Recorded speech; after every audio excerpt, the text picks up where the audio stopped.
Fala galera, tudo bem? Seguindo a nossa série Precisamos Dar um Basta, hoje eu trago o tema da violência doméstica contra a mulher.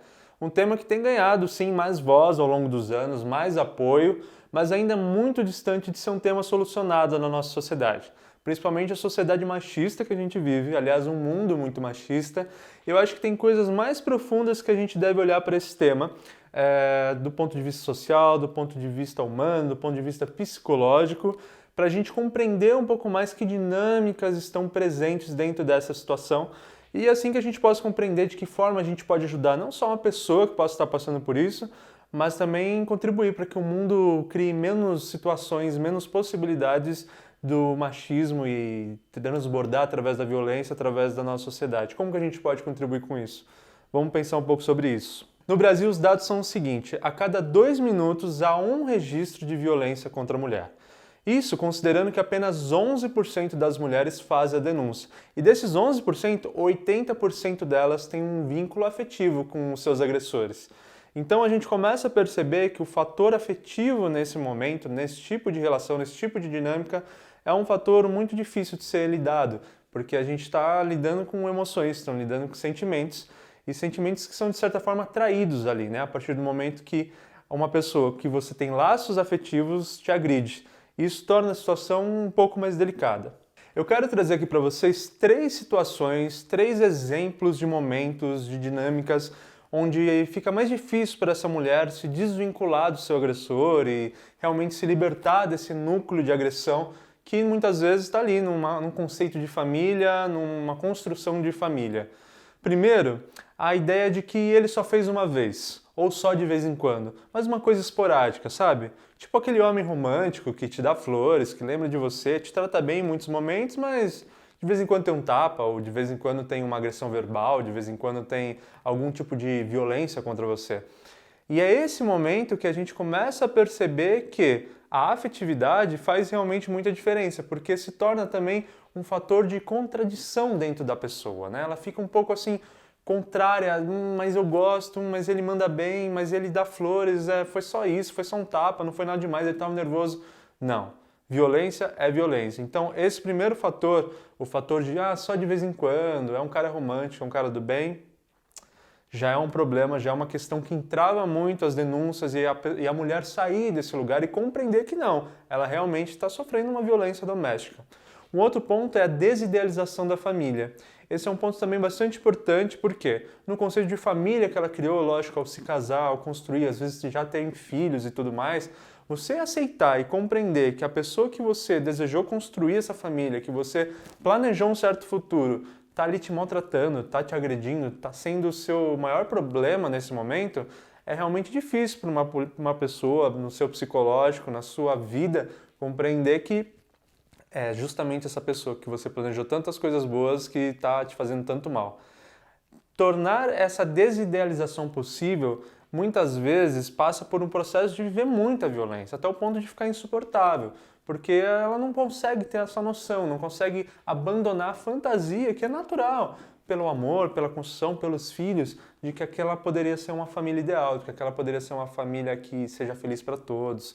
Então a desidealização da família e ficar fixado na idealização criada anteriormente é um fator muito difícil de ser ultrapassado nessa situação de conviver com o agressor. E o outro ponto é de fato abandonar uma pessoa que você amou, ou que quem sabe você ainda sente amor.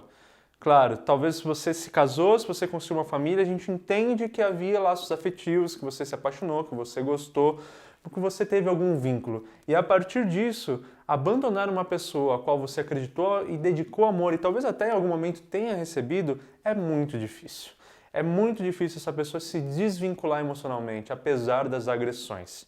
Então, esses fatores todos, vocês veem que a afetividade atravessa completamente esse momento, essas agressões. Até porque esse homem, para agredir, na situação dele, ele faz com que aquilo pareça normal, ele faz com que aquilo pareça comum, faz com que aquilo pareça certo.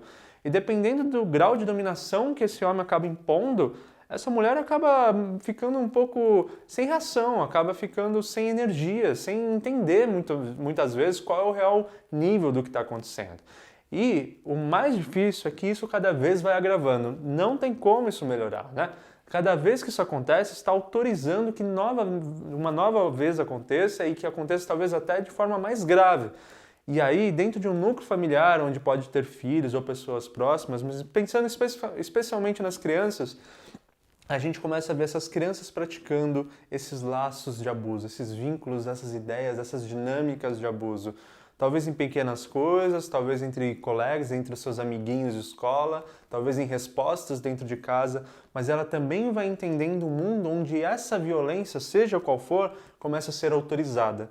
E é tristíssimo ver crianças sendo cultivadas e aprendendo com um ambiente tão tóxico como esse. E a gente também vem numa sociedade onde tem essa coisa de que o homem vem primeiro e a mulher vem um pouco depois, né? Por trás de todo grande homem tem uma grande mulher. Sempre tem uma ideia da mulher por trás, dando algum suporte. Essa ideia, às vezes, faz com que a mulher se sinta na obrigação de salvar, de cuidar, de proteger esse masculino. Um lugar que é absolutamente injusto. A relação não fica horizontal como deveria ser.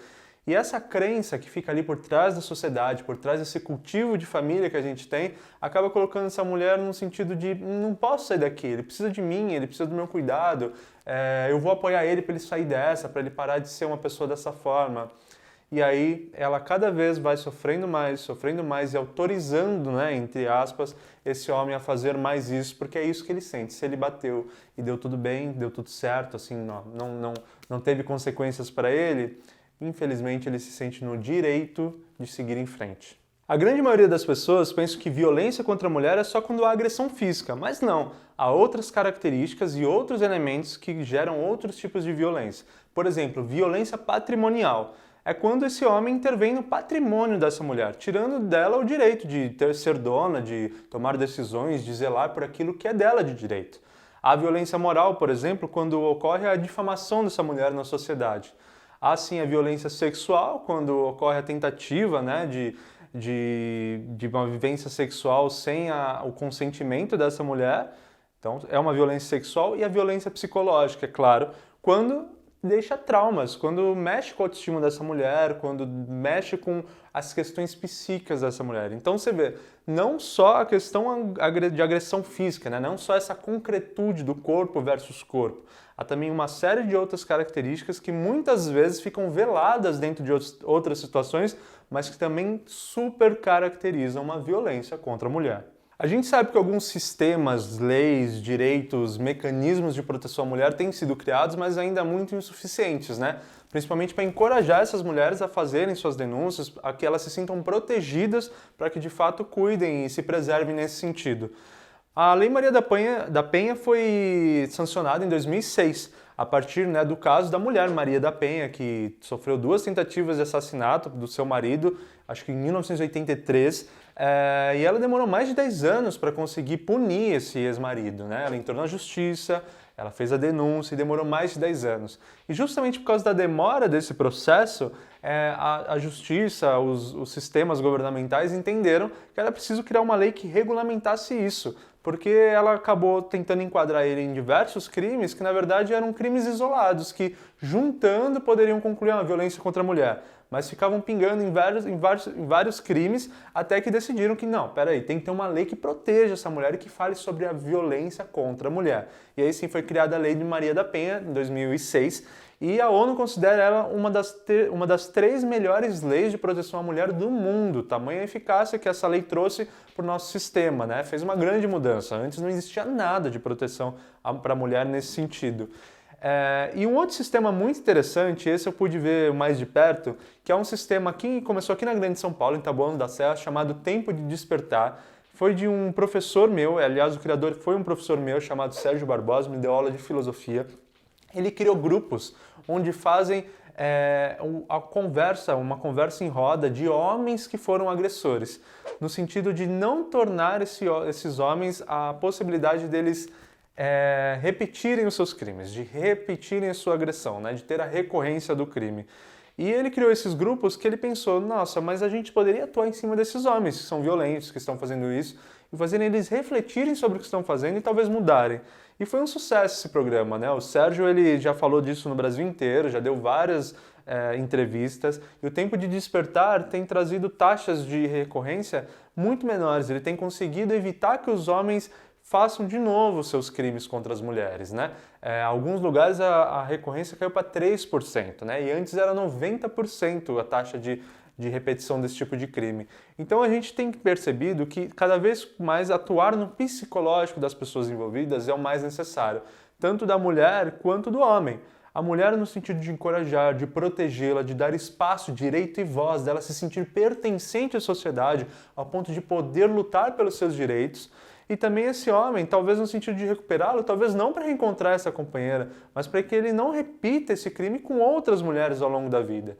Então, felizmente, a gente entendeu que atuando de primeira no fator psicológico dessas vítimas e desses agressores, a gente consegue dar uma qualidade de vida futura melhor. E cada vez mais atitudes e movimentos como esse devem ser enaltecidos e propostos dentro da nossa sociedade. Para também facilitar a denúncia, alguns mecanismos foram sendo criados ao longo do tempo. Hoje a gente tem a Delegacia da Mulher, que dá suporte só para casos contra a mulher, e já estão se tornando, a maioria delas, 24 horas, para que essa mulher tenha a possibilidade de fazer denúncia a qualquer momento. Um outro telefonema muito interessante, um outro número que a gente pode dar é o 180, que é para qualquer tipo de violência, qualquer denúncia de agressão.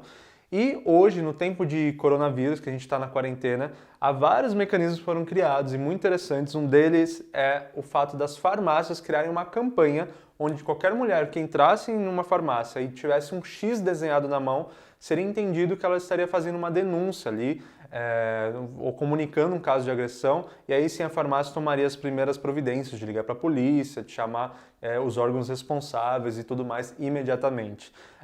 Claro que isso é muito pouco, eu ainda acho que o fator principal é trabalhar o psicológico, o direito dessa mulher se sentir pertencente e segura na sociedade para atuar pelos seus direitos. É lógico que há muito medo, é lógico que esses laços afetivos foram sendo construídos, esse machismo exacerbado foi sendo construído na nossa sociedade e a gente tem que trabalhar em cima desses tabus para que a gente quebre, para que a gente derrube e passe a colocar a mulher num direito totalmente pertencente à sociedade, totalmente no direito de ter uma qualidade de vida a máxima que possa um ser humano ter. E é para isso que a gente tem que debater esses temas e colocar na mesa o direito dela conseguir se sentir segura e se colocar num lugar de saúde, num lugar de bem-estar, num lugar de se sentir bem, num lugar de se sentir feliz. E é isso que a gente tem que brigar aqui. Claro que violência doméstica também pode ser em muitos outros sentidos, né? Pode ser numa criança, pode ser em idosos, pode ser até numa situação qualquer outra. Violência é violência e aí também continuo insistindo no número 180, que é para qualquer caso de agressão, tá bom? Vamos cuidar dessa sociedade para que a gente consiga olhar para ela cada vez mais igualitária e quebrar esses tabus machistas que estão inseridos com muito êxito, infelizmente, dentro de todos nós. Precisamos pensar sobre isso e precisamos dar um basta. Espero que tenha ajudado a refletir, comente aqui o que achou, qualquer reflexão que possamos ter, curte o vídeo, compartilha, vamos espalhar essa mensagem. Estamos no caminho certo. Um super beijo.